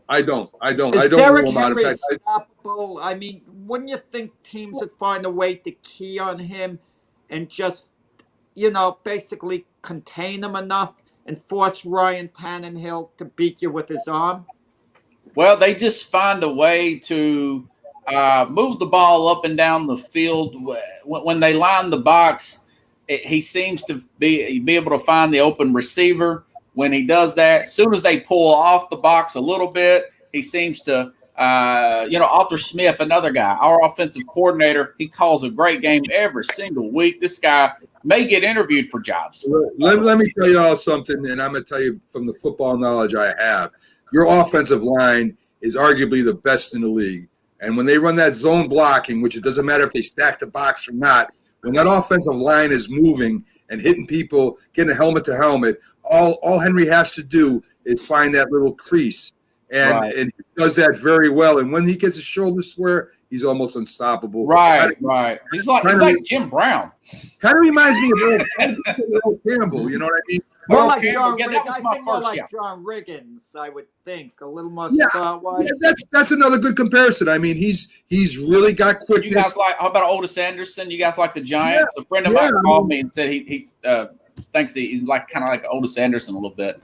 A little bit more compact. Otis was a little taller, but yes, I would agree. A tough running back that can find a hole, has enough quickness to break one, and that's where he is. So our last topic with you, Robert, is, we saw what happened with Dwayne Haskins, and it seems, and we had problems with some giant defensive back last year too. It seems like they have a problem getting acclimated to becoming a professional football player. And, some veterans make the same mistakes. I'll give you that. But it seems like, you have a chance. You have your big chance, just like the Giants defensive back did. Yeah. He got in trouble gambling on a game and maybe pulling a gun, and then the charges are dropped. But the whole thing ends up getting him out of Giants land after he signed a big contract. Then you get Dwayne Haskins here, who is nominated as a team captain, which is a huge honor. It's normally done by the players, and that's respect they're giving you. He gets a chance to be the starting quarterback, and we still don't know what Dwayne Haskins will be because we haven't had the sample size. Even in college, he played really for 1 year and had an outstanding year. But here he goes. He's got his chance, and then he goes out with his girlfriend to a strip club or wherever it was and decides not to and it's videotaped. You're going to get videotaped today. There is no way that you're going to not get videotaped unless you're Derek Jeter and you put all the phones in a basket when you come into his place. And that's it. So, you're going to get videotaped. Why even chance it? Especially, here's your big break. Here's your chance to go in there, show the Redskins, the coach, the fans, hey, I'm going to be your future quarterback. This is my chance. I'm going to soak it all up in. Isn't that where your head should be? Yeah, well, that just goes to show you. I was telling you guys that was a big knock on him, maturity issues, not coming in on time and all that stuff. I'm surprised he was even the captain. That was news to me. My eyes almost popped out of my head. So there's potential there. but it's a maturity thing with a lot of these guys in college. They're pampered. Coaches look the other way. They help them out in classes. Then when they get to the NFL, when they got this really bright spotlight on them, they still have those same habits. You know, you can get away with that in the NBA. Remember the player got away with that when I went outside of the bubble, said he was getting some chicken wings. Really, he got a lap dance, and then he got busted. I forgot who that was, but I want to say it was like Lou Williams or somebody. But anyways, it's just a maturity thing. I mean, I got to think, okay, I'm 21 years old. I've got, $800,000 in the bank cash. It's tough. It's tough to handle for some people, Yeah. I mean, even myself. I mean, I think I. Well, listen, it all depends on your status. Deshaun Watson had something a little similar recently, but because he's their franchise quarterback and one of the better quarterbacks in the league, and it's only going to get better as time goes by. Houston isn't going to be as firm.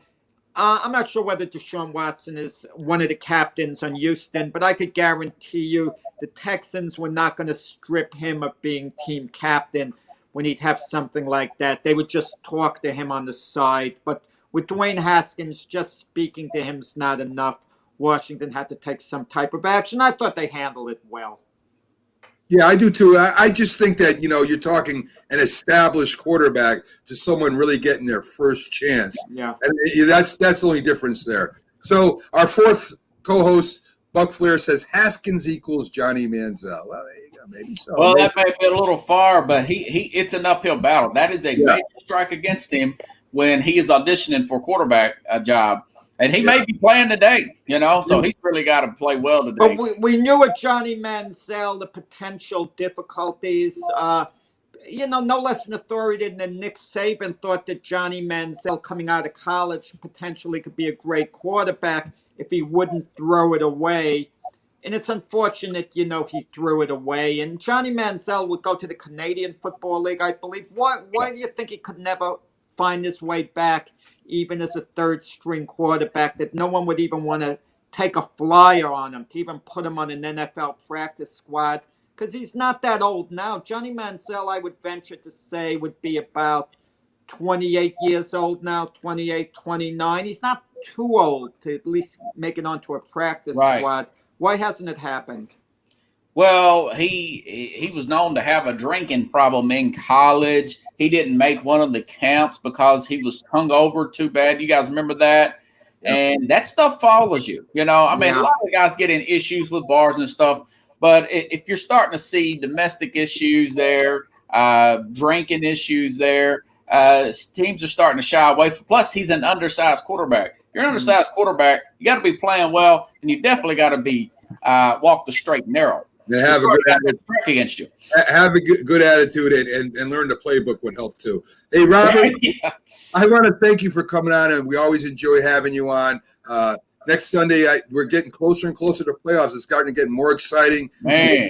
We'll see more teams coming into getting clinching spots, and it's just exciting time of the year for football. Go over to SportsScope, folks, on Facebook.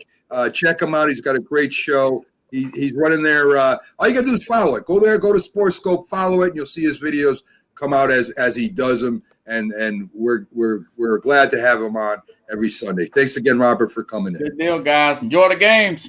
Oh, definitely will.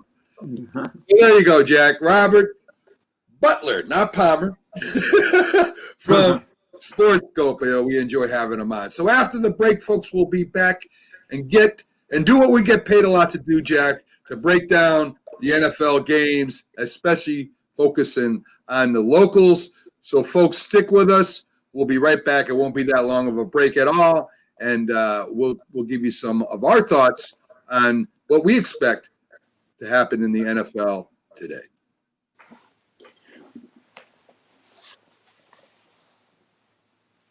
If you served honorably in our nation's armed forces and you're looking for a way to continue serving your fellow veterans in your community, then join AMVETS. Each year, AMVETS members volunteer millions of hours at VA healthcare facilities from coast to coast, helping to improve the lives of their fellow veterans through the VA Voluntary Services Program. AMVETS posts and departments also participate in a wide variety of community service projects, ranging from Americanism in our schools to supporting the Special Olympics and Boy Scouts of America. If you no longer wear the uniform today, you can still serve through the AMVETS by joining today at amvets.org. We all make choices. When it comes to alcohol, kids make choices whether to drink or not. Bye-bye. Remember, I'm going to Alex's party tonight and sleeping over. Hey, have a seat for a second. Remind me about that party again. And adults make choices whether to talk about it. That's true of parents and every other trusted adult in a kid's life. Kids want to know our expectations when it comes to alcohol and other drugs. They want guidance and honest answers to their questions. And it makes a difference when the message is consistent and part of everyday conversations. So talk with your kids and help lead them on a positive path. Because when you talk, they hear you. For more information about talking with your kids about underage use of alcohol and other drugs, visit underagedrinking.samhsa.gov. When you hear the word asthma, you probably think of shortness of breath, coughing, or inhalers. Lots of things can trigger asthma, but the fact is that asthma doesn't just attack, it can kill. But with proper medical management, asthma is controllable. If you experience shortness of breath, wheezing, tightness in your chest, or persistent nighttime coughing, you may have asthma. See your doctor and get the facts. You'll breathe easier. For more information, call 211 Info and you can from the Connecticut Department of Public Health. Keeping Connecticut healthy. If you talk and they will hear you every single time. Oh, we're getting killed. Yeah, well, Kyle's not here. How come? Kicked off the team. Didn't Tim tell you? Kyle and some other kids got caught drinking beer in the park a couple of nights ago. Really? Yeah. Zero tolerance. He's out for the season. Come on, it's a first offense, right? That we know of. But why should that matter? He knew not to drink. I've made it clear to Matt, that's what we expect from him. What have you said to Tim? Nothing really. You know, a lot of kids tried at this age, so. Yeah, well, a lot of kids don't try it too. I'm not saying that Matt's gonna be this perfect kid, but if I don't tell him what we expect and why he shouldn't drink, how's he gonna know? You think kids that age really listen? They never admit it, Bill, but they hear more than you think. Talk. They hear you. For more information about talking with kids about underage drinking, visit underagedrinking.samhsa.gov. Try.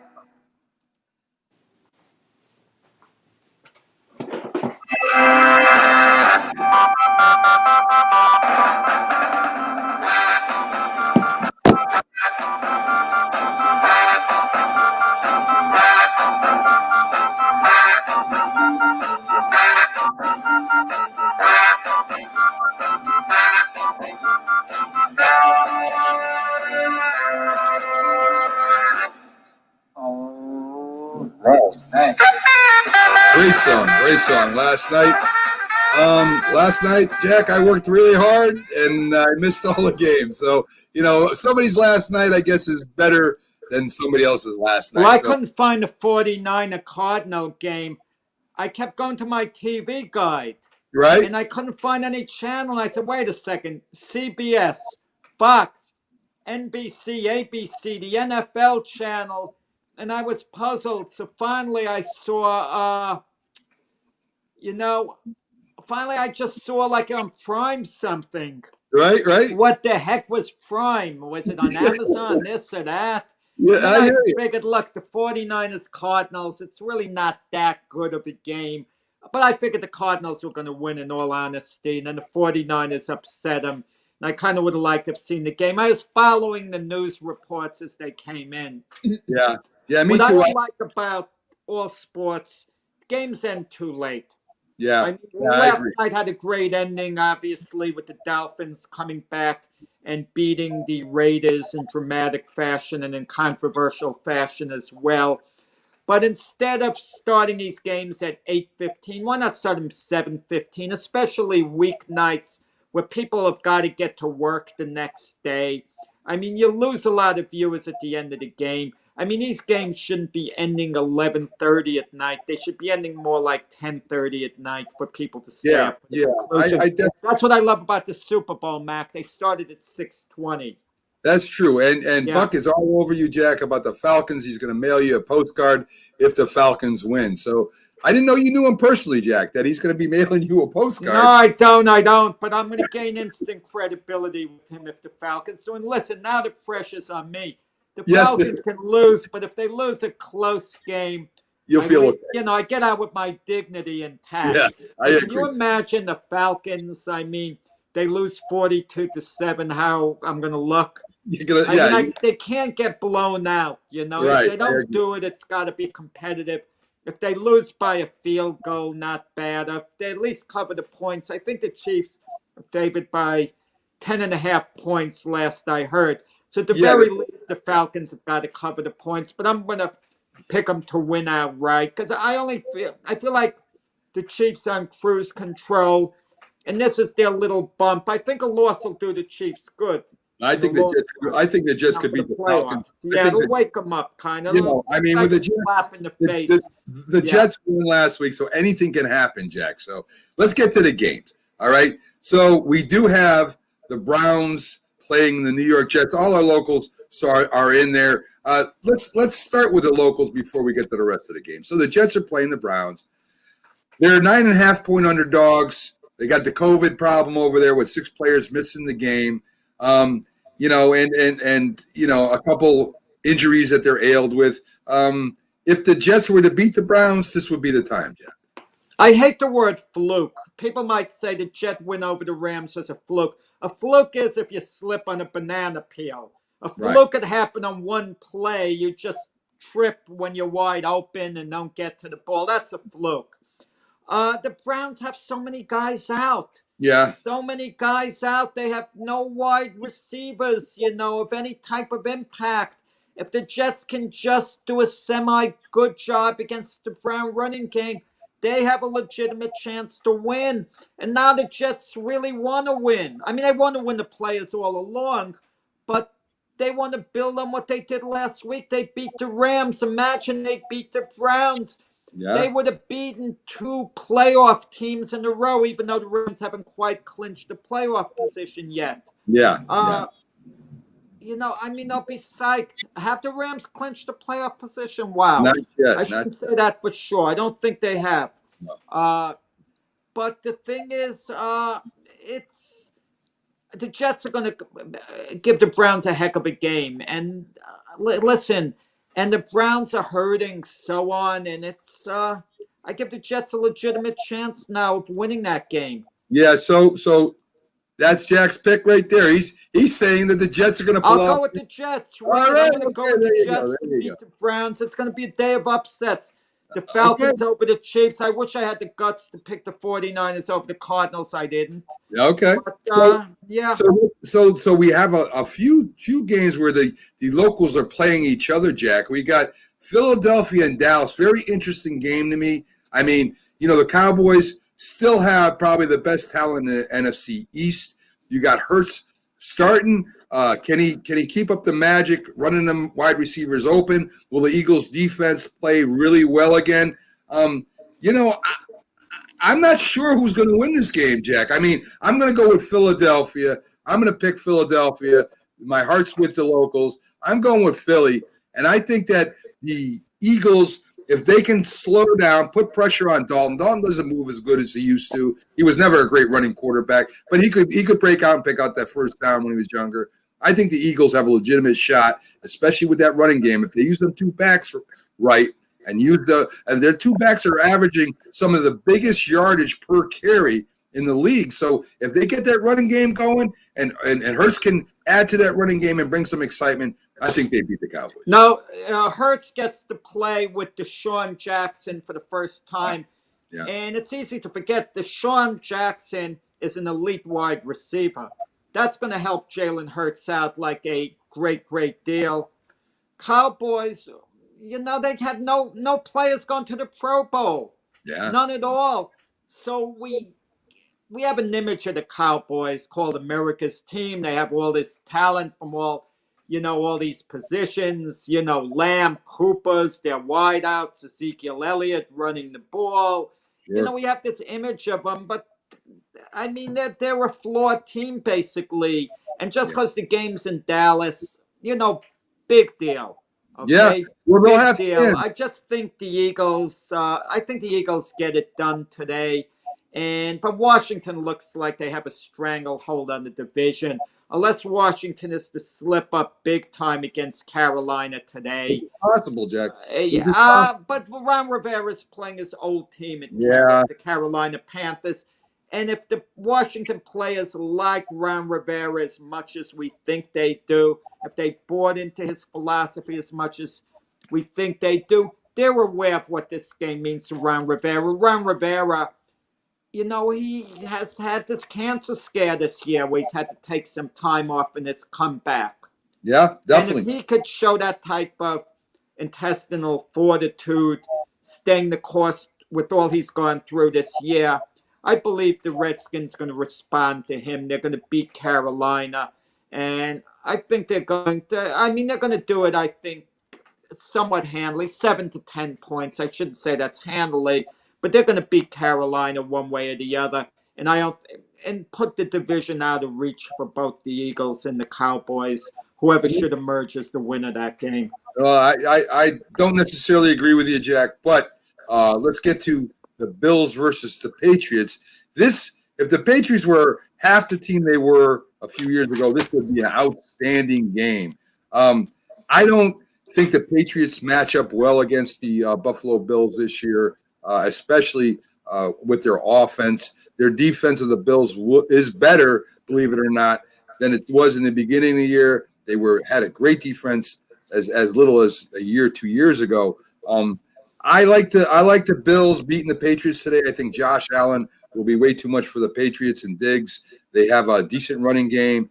And, Cam Newton I don't know if it will work with Cam just running the ball again and not being able to throw the ball. Yeah, we keep talking quarterbacks, but the most forgotten quarterback in the NFL, he slipped in the draft badly last year, and the Bills actually drafted a quarterback last year in the 5th round, Jake Fromm. Okay? He's a forgotten man, obviously. Josh Allen, he really took off this year. We weren't sure whether he was going to be, without a doubt, the Bills franchise quarterback going forward. And he absolutely is, and he's probably just going to be getting better. What could you say about New England? I mean, no other team, since the Super Bowl era has had their level of excellence. I mean, 20 years in a row, winning records, going to the playoffs was routine. A bad year for New England would be if they didn't go to the Super Bowl. That would be a disappointing year. Yeah. That's the level of excellence that Bill Belichick set. But we have an absolute new era. I'm going to tell you, Matthew Slater, their special team player, making his 9th Pro Bowl, he didn't skip a beat. He's really underappreciated over there. But with New England, they're 6-8. If they win this game, they're 7-8. And obviously, if they could go 8-8, the year doesn't look that bad. But they're going to have to reassess. And it's easy to say, well, Bill Belichick will think of something. But they said that at the beginning of this year. And Bill Belichick, don't misunderstand me, is the best coach in the NFL, just on his track record, just on that alone. But New England is facing something they haven't had before. Do you rebuild or do you retool?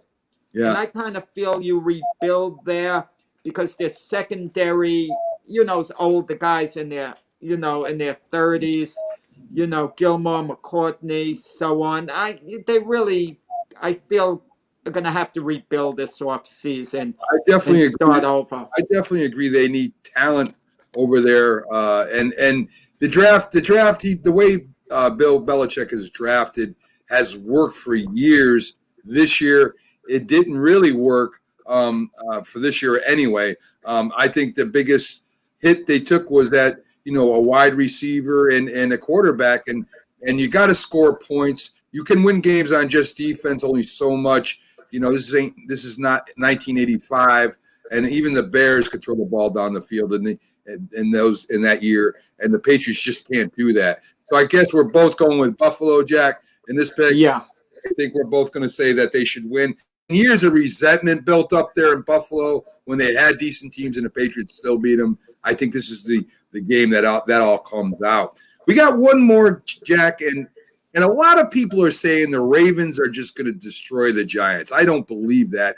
I think the Giants defense will keep them in this game as they have in every game against all the good offenses. You pretty much got to stop Jackson. Easier said than done. If they can slow him down and get a running game going against that great Ravens defense, they'll have a chance. But I don't think they're going to win this one, Jack. People are saying the Ravens are going to destroy the Giants. Jack is saying the Ravens are going to destroy the Giants. I mean, listen. I mean, the Giants had a nice little run in which they won 4 games in a row. But one of those games, they could have so easily lost to the lowly Cincinnati Bengals, who didn't have Joe Burrow in there. Game either. Well, the Pittsburgh just lost to the Bengals. Joe Judge and the whole Giant team is given a pass for this year. Joe Judge is a first-year coach. The Giants in the developmental stage. We see some good things going forward. Evan Ingram turned it around, even though he shouldn't have been, elected to the Pro Bowl. And Joe Judge's aggressive play calling, it's been a little controversial, a little bit. And you'd think the special teams, Joe Judge coming as a special team coach from New England, you'd think the special teams would have been a little better this year. They haven't. The defense has shown signs of brilliance at times, like the game they upset Seattle, and then they'd have a bit of a fallback. Yeah. But the future looks somewhat bright for the Giants moving forward, but it doesn't look bright this afternoon. I mean, the Ravens have 7 Pro Bowlers on their team, and they've seemed to have gotten it together. And let's not forget, Lamar Jackson was last year's MVP. He's still pretty darn good, even though he may have taken a step backward. But that might be in part because he doesn't like the play calling of,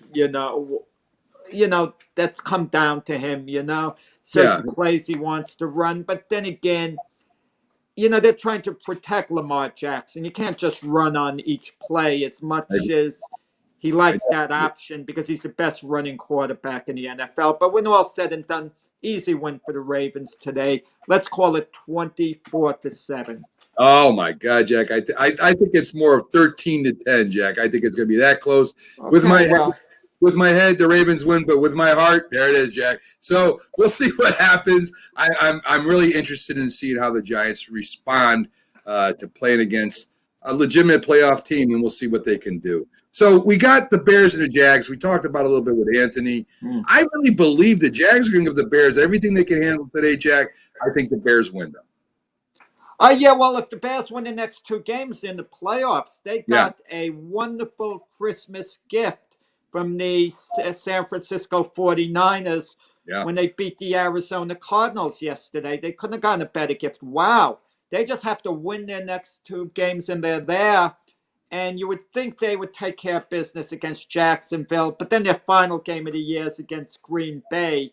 Yeah. And if home field hasn't been clinched by then and Green Bay needs the game, that's not good news for the Bears. But if Green Bay has clinched home field next week by some chance, then maybe Green Bay rests their players a little more. But they would have the bye, so I can't feel they would rest the guys too much because they wouldn't be playing it for a couple of weeks, the Packers anyway.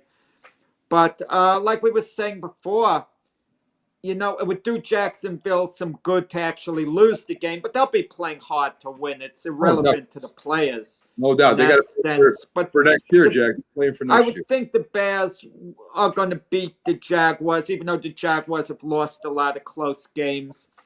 The Bears at 7-7. They've been a little spotty. They hit a bad patch for a few weeks, but now they seem to have it together. And them knowing what the stakes are. If the Bears are any less than really fired up for this game, really, if they're not really fired up, then something's the matter with them. Then they have to take a long look at the mirror going forward if they should somehow lose to Jacksonville. So, Jack, we got the Denver Broncos versus the Chargers. It means nothing to us, but to them it probably means everything. They're in a dogfight for third place in that division. The Chargers with their young quarterback.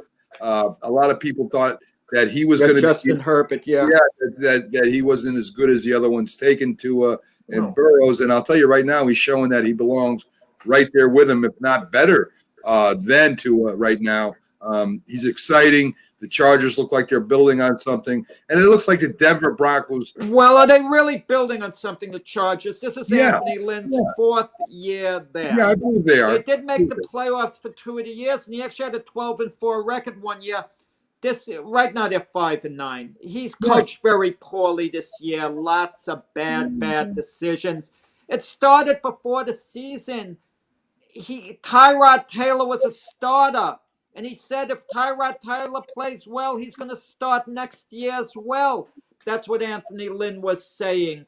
I mean, Justin Herbert would have been on the bench had Anthony Lynn had to say, unlike Brian Flores, the great young coach of the Dolphins. If Jack, what I'm saying is they went from Philip Rivers, and that's why they had a great defense. They had a great team at one time. They now have a rookie quarterback right now who just broke the rookie quarterback record. He's playing unbelievable. Their offense looks really good. Their defense has to get better. What I'm saying, they're building something. That doesn't mean they got to go from 12-4 to the Super Bowl, Jack. All I'm saying is with the youth on that team right now, they're giving every team they play fits almost. And that young quarterback they have right there looks like a franchise quarterback. Well, Justin Herbert, yeah, absolutely. I think the quarterback situation with Denver, with Drew Lock, they have 2 more games left this season. I don't think Denver's sure going forward whether Drew Lock is their guy. And how he performs these next couple of games is going to go a long way towards Denver making a decisive decision whether they go to training camp next year with Drew Lock, their starter or not. Definitely and that's not a good thing to be in a situation like that, not knowing who's your guy going forward. Not to be sure. We have the Rams in Seattle. We kind of talked about it with Anthony. I kind of disagree with both you. I think the Rams defense is the strongest part of their team right now. I think all they got to do is stop Wilson from throwing the ball. I think they can handle that. I think the Rams have a better. I've been high on the Rams, Matt. What do you mean you disagree with me? I'm the one that picked the Rams to go to the Super Bowl in the beginning of the year. With Anthony Servino. In the Super Bowl. Now you disagree with me. You just said with Anthony Servino that Seattle would win this game, Jack. You just said that. So I don't think I made a prediction on that. I'm going to go back. If I'm not mistaken, I got to go to the replay. I don't think I was asked for a prediction. I'm picking the Rams, actually. Okay. I think I said if the Rams lose, what the implications might be. But I'm going to pick the Rams to actually rebound and beat Seattle today. And it's not a confident pick. I'm very confident pick, to be honest. I'll tell you right now. Off a loss to the Jets. I believe because they are embarrassed and because they lost to the Jets and they still have a shot at getting into the playoffs by beating Seattle would be their major step. And the Cardinals are now pretty much knocked out of the playoffs. This is a huge game for the Rams. And I think the Rams have a better overall team. I think the Rams beat them by more than Seattle's defensive end, Carlos Dunlap's been hurt, but he's been playing real well when he's been hurt. And Jared Goff, the Ram quarterback, he hasn't exactly been shown great poise under pressure. He's more like a game manager, very good game manager. So that's a little concerning with the Rams. Yeah, I agree, but I just think their overall team is better than Seattle. That's all, Jack. So, yeah, Jack, I feel that way too. That's the end of our show today, folks. We'll be back Wednesday, 8 to 10 a.m. We'll be here with the Philly sports guy who's actually going down to the game in Dallas today, Jack. Wow, that's cool. He's gone to Jerry's World. He's going to Jerry's World. And we'll be back with some more great A lot sports. of fans in there, yeah. And it's getting closer, people. We're getting to the playoffs part of the year. A lot of teams still in it. And thank you for joining us today. And we'll see you Wednesday, Jack. Have a great Sunday. Watch your Jets pull off another upset. And watch the Giants do the same. See all you guys Wednesday. We'll have a lot of new info then with the standings. Yes, sir. Have a great day, folks.